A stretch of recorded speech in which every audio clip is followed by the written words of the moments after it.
ایک آدمی بازار جا رہا تھا کہ اس کی نظر ایک بلی پر پڑی۔ بلی روڈ کے ایک جانب ایک مین ہول میں پھنسی ہوئی تھی۔ بلی زور زور سے چیخ رہی تھی اور اس ہول سے نکلنے کے لیے اپنی پوری طاقت لگا رہی تھی، مگر ہول سے باہر نہ نکل پائی۔ اتنے میں اس آدمی نے بلی کو دیکھ لیا اور اس کے دل میں بلی کے لیے ہمدردی پیدا ہو گئی۔ یہ آدمی اس کے پاس گیا اور اپنا ہاتھ آگے بڑھا دیا کہ بلی اس کا ہاتھ پکڑ کر زور لگائے گی اور ہول سے باہر نکل آئے گی۔ بلی بیچاری پہلے ہی بہت ڈری ہوئی تھی۔ وہ سمجھی کہ یہ آدمی مجھے نقصان پہنچانے کے لیے آیا ہے۔ بلی اس کے ہاتھ کو پنجے مارنے لگی۔ 3 دفعہ آدمی نے لگاتار ہاتھ آگے کیا کہ بلی شاید اس کا ہاتھ تھام کر مین ہول سے نکل پائے، لیکن 3 دفعہ بلی نے اس کے ہاتھ پر پنجے ہی مارے۔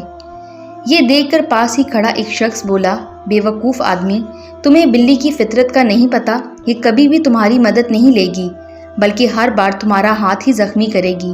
کیوں اپنا وقت ضائع کرتے ہو؟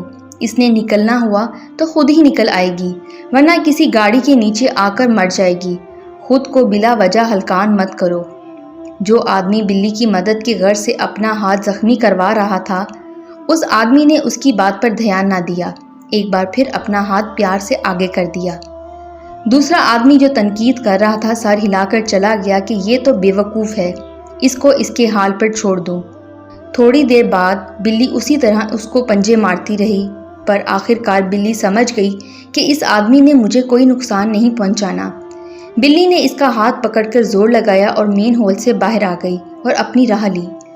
دنیا میں لوگ ہمیشہ کچھ نہ کچھ بولتے رہتے ہیں، مگر دنیا کا آسان ترین کام کسی پر تنقید کرنا ہے۔ ہمیشہ دوسروں کی مدد کرو اور ہر ایک کے ساتھ اچھا سلوک کرنا چاہیے، جیسا تم چاہتے ہو کہ وہ تمہارے ساتھ کرے، لیکن کسی سے امیدیں نہ لگاؤ، بس اپنا فرض ٹھیک سے ادا کرو۔ تمہارا کام صرف اپنا محاسبہ کرنا ہے۔